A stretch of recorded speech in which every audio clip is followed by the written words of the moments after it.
If you've ever thought, ugh, I'm not helping this client, this one's for you.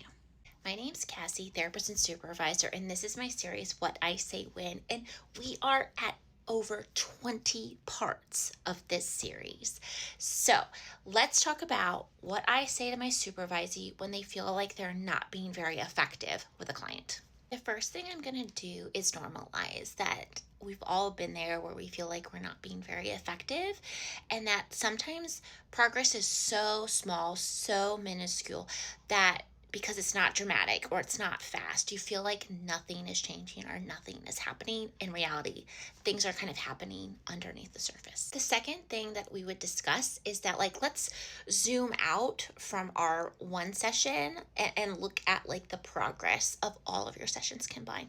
Sometimes you can say session to session, you don't see a lot of change, but if you look at like the first session versus your most recent session, you'll notice that there's been significant change. The next thing might be talking about like what can we do to change like how you're measuring progress. So instead of saying like looking at screening tools or other measures of like goal attainment, are there other things that we can be looking for? Shifts in language, a different affect, like different engagement during session. Those are also ways of monitoring progress. The last thing that I would do is help supervisees communicate with their client about, do you feel like therapy has been effective?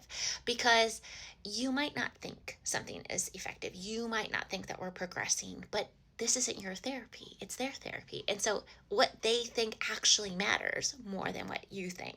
So connecting back with them and helping and coaching my supervisee through this conversation to establish maybe new goals or different things to look for. Seasoned therapists check in. How do you deal with feeling like you're not being very effective with a client? Let us know in the comments. Okay, bye.